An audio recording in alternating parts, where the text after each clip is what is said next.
Naniniwala naman ang isang mambabatas na naging mas mulat ang bayan ngayon sa mga mahalagang isyong kinakaharap ng bansa. Sa pagtatapos yan ay kahuling pagdinig ng House Quad Committee. Kung ano-ano pa ang mga napag-usapan sa huling pagdinig, ating alamin mula kay Kate Renya. I believe that beyond the many positive developments brought out by the Quad Committee, it has also reignited public interest, particularly among the youth, in actively participating in nation building. Yan ang naging pahayag ni Abang Lingkod Party List Representative at Committee on Public Accounts Chairperson Joseph Paduano sa huling pagdinig ng House Quad Committee. Ayon sa kanya, sa loob ng isang taon simula nang maitatag ang Quadcom, nasa 19 na pagdinig ang nagawa ng komite, kabilang na ang investigasyon sa mga mahahalagang isyong kinaharap ng bansa, gaya ng pogo, katiwalian at pagkakasangkot ng ilang opisyal ng gobyerno sa iligal na gawain. At kabilang na nga dito ang pagdalo ni noong Pangulong Rodrigo Duterte at dating spokesperson ng palasyo na si Harry Roque na siyang pinakiinabangan ng publiko. Pinasalamatan naman ni Paduano ang taong bayan sa pinakita nilang interes at suporta sa mga pagdinig. Isa umano itong malinaw na implikasyon na napukaw ng mga serye ng pagdinig ang kamalayan ng sambayanang Pilipino. Samantala, nanindigan naman ang Committee on Public Order and Safety Chairperson at Santa Rosa Laguna Representative Dan Fernandez na wala siyang pinagsisihan sa pagtindig sa katotohanan kahit kapalit pa nito ay ang kanyang kaligtasan. Kaya't kahit alam kong hindi madali, kahit alam kong may kapalitan lahat ng ito, hindi ko kayang manahimik.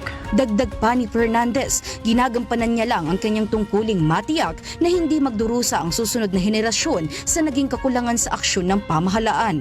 Mababatid na isa si Representative Fernandez sa mga nanguna sa investigasyon ng illegal na pogo operation sa bansa. Sa pagtatapos ng huling hearing ng House Quad Committee at sa pagpasok ng bagong Kongreso, binigyang diin ni Manila Representative at Committee on Human Rights Chairperson Benny Abante ang kahalagahang maipagpatuloy ang nasimula ng Kongreso sa pagpasok ng 20th Congress. Ayon kay Abante, sa kabila ng mga batikos na natatanggap ng Kamara, hindi ito naging hadlang para sa kanilang paninindigan sa kung ano ang tama, gayon din ang pagbibigay ng hustisyang nararapat para sa mga kababayan natin. Pag-asa na ang mga walang tinig at hindi maaaring marinig ang mga tinig ay magkaroon ng pagkakataong marinig ng taong bayan.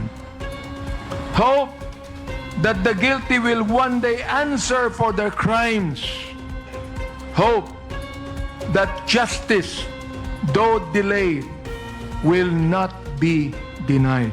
Binigyang diin din ni Surigao del Norte 2nd District Committee on Dangerous Drugs at Quadcom Lead Chairperson Robert Ace Barbers na hindi lang natatapos sa pagsusumite ng report ang laban, kailangan anyang merong managot at mabigyan ng katarungan sa naging anomalya ng nakaraang administrasyon. Sana sa mga natuklasan ng pagdinig ng Quadcom ay mayroon managot upang di na sila tularan pa.